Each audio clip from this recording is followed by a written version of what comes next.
But as of now, to me, this is a run-of-your-mill bear market rally. This is exactly why Bitcoin was created. This is the essence of why we need Bitcoin.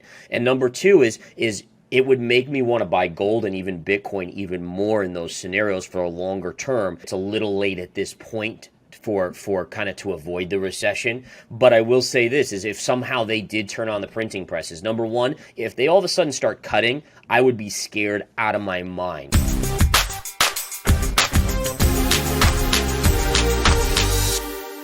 Normally we see risk on being something that drives Bitcoin up, but over the last month with the banking crisis, we've actually seen risk off be a positive for Bitcoin. So this kind of a weird thing where Bitcoin, people aren't sure, wait, which one is it? Is it a risk on asset or risk off asset? And right now the price action is telling us it doesn't know, right? I mean, we're even seeing the banks selling off a little bit today, and that's not even driving Bitcoin to the upside. So the biggest thing to do here is look at the chart, and I think the chart really tells us a lot about where Bitcoin is relative to where it could go. So if I zoom out on my chart here, and this is amazing, we're going back to the levels that were the lows during the bull market, and that's where Bitcoin is hovering just underneath. And so if you think about it on a psychological basis, this is like the Great Wall of China. I mean, this is the epic wall of Bitcoin's price action. And so that explains a lot why it's having so much trouble breaking above this $30,000 level.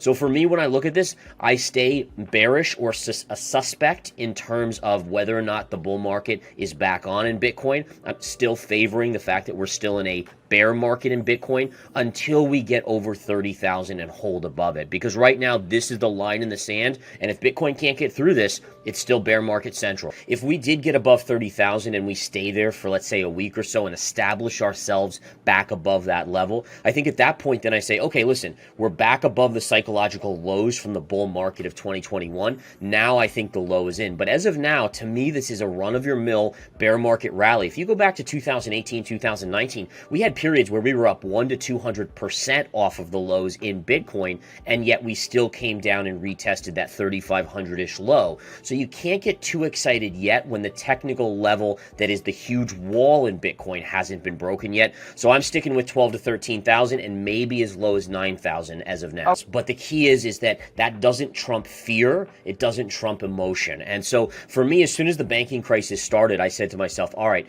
this is exactly why Bitcoin was created. This is the essence of why we need Bitcoin. But again, in the shorter term, when you see panic, like when you go back to the COVID 2020 March period where things were in really a panic central, you saw even gold selling off because during panic, people don't ask questions. They sell, they ask those questions later. And I think that's what we're coming into. We're coming into a period in the equity markets where I think you're going to get a realization there's a recession. I know we'll talk the S&P in a little while, but you're going to get this sell-off in the stock market. My guess is it bleeds into crypto and it creates more selling in crypto to the downside. Okay. If we get above 30,000, and I think this is key, is that a break above for a day or two, that doesn't matter to me. I've seen algorithms that'll do that purposely to stop people out or actually convince people that last little bit of FOMO to jump in on board. Think about the 65,000, which was the early 2021 high, and the 69,000 level where it convinced everyone we were headed to 100,000.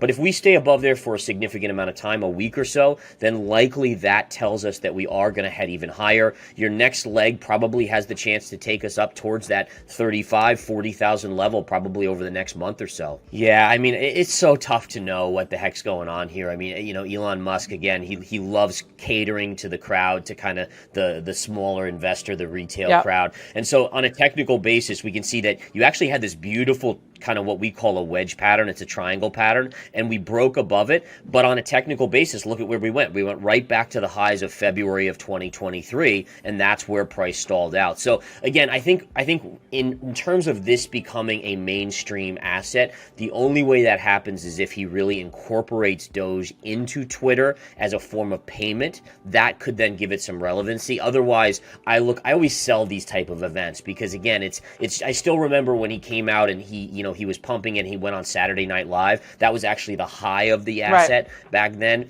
And to me, it's more you sell these type of crazed pumps where everyone's FOMOing in. So do not buy the hype here.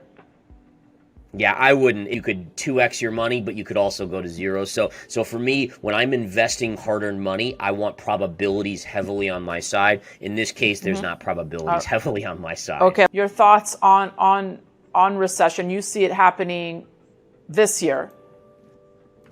I do. And again, we can flip over to the S&P 500, and I think it's important to recognize that the S&P has really gone nowhere in a long period of time. That's actually not a good thing. When you have a big drop from the all-time highs, and then you get into this consolidation pattern, what it tells you is there's an equal amount of buyers and sellers, and that's why price is chopping sideways, right? A one seller equals one buyer. Problem is, we know the retail crowd continues to be buy the dippers. So why haven't we gone higher? The answer is smart money, big money, institutional money is likely selling into it. So ultimately, my guess is we have another leg down in the second half of the year. We retest and actually take out the October lows and probably head down towards that pre-COVID high here on the chart. So I do have a downside price target at minimum by year end of 3,300 and change. I do think worst case we could even touch 3,000. Talking about a 25% drop from here. So again, I think the second half is going to be, I mean, this is going to be the kicker for the second half, is it's going to be a point where investors finally realize that we are definitely going into a recession and that the Fed can't bail us out by cutting rates aggressively or printing money because inflation is so high. All right, in the past, in the last 10, 15 years, any sort of blip in the screen, case in point, 2018 in December, markets dropped about 20% in 6 weeks. The Fed started cutting rates immediately. They could do that because inflation was sub 2%. They could do what they did in COVID because inflation was sub 2%. You can't do that with inflation up above 2% or 3%, as I think it's going to stick around. And that's going to be a realization that is scary for the market. It's like a child where the bumper sides get removed. You're now open to get hurt by the reality of the market, and that's going to be pretty scary for the markets. You're going to see a big sell-off when that realization happens. I remember talking 6 months, a year ago with you, and I talked about how even when the dollar was up 20% and gold was only down, 5% on the year in 2022, how bullish that was, because in a normal market, if the dollar's up 20%, gold should be down 20%. And so it told us there was big money accumulating. There's no bigger money than central banks. Central banks were buying. That was an indicator to buy. We've obviously seen the price action. Now we had this little flag pattern. Look at this beautiful flag and breakout today on the back of what you're mentioning. And also the dollar is getting substantially weaker today as well. We are going to go up and attack this triple top up here at around 2075. You might get a small pullback there, but I still have it priced in that gold is going a lot higher. The momentum trade hasn't even caught up to gold yet, so I think 2,300 by year end is a no-brainer, maybe even higher. But again, I do think that gold is following the playbook of the 1970s, 2018 to 2020 and change. That was this run up, which lasted from 1970 to 1975. Right. We then had this sideways pullback. Even when inflation was going up, you had this pullback in gold. All right, same thing happened over the last 2 years, from 2020 to 2023-ish, early 2023, and then look at what happened afterwards in the late 70s into the early 80s, this meteoric rise in gold. So I think that's the replication. If you look back historically, this is the only period in semi-recent history we have to go off of, and it really tells us that gold could have its moment here. We've been waiting a long time for gold to have its moment. It might soon be here. 2022 saw the miners actually lagging gold. They were down huge amounts, and the reason why they were down was because you had inflation that was really high, but gold price wasn't keeping up, so they were really suffering. Their input costs essentially were skyrocketing, while what they were getting out was not going up in equal amounts. Now you have a scenario where inflation's coming down and gold price is actually going up. That's the best scenario for mining stocks. So we have this chart here, which is that Bitcoin chart, and you can see how, again, in general, it does follow the gold chart in general here, and then also the S&P chart. So everything's kind of, again, which is weird, right? But in theory, you would see gold going opposite to what the S&P is, but that's not necessarily the case here. Same thing with Bitcoin. Gold and Bitcoin are going relatively together. Again, if a breakdown in the dollar comes, number one, that's going to continue to be very, very good for gold.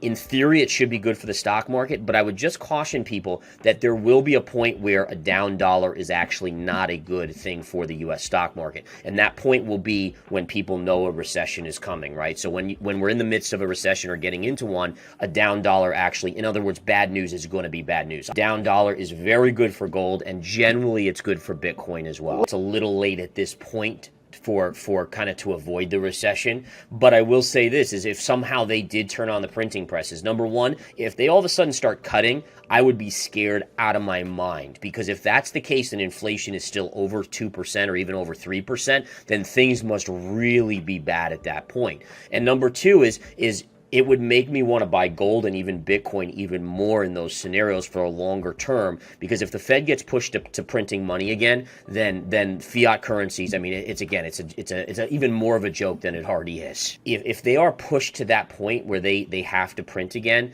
that's going to be a very messy situation. In fact, I really hope none of us see that, because again, with inflation, remember, if inflation, let's say, is 4% or 3%, and they start printing again, where's inflation going? Are we going to be Venezuela? Are we going to go to 20% a year inflation? I mean, that's the scenario which tells you how bad things must be in the economy for them to take that step to print if inflation is still above 2%. One of the reasons why Cardano has a positive kind of factor to it is that you've been in these channel lines. So these channel lines are perfectly parallel, and price has been hitting the low end and hitting the high end.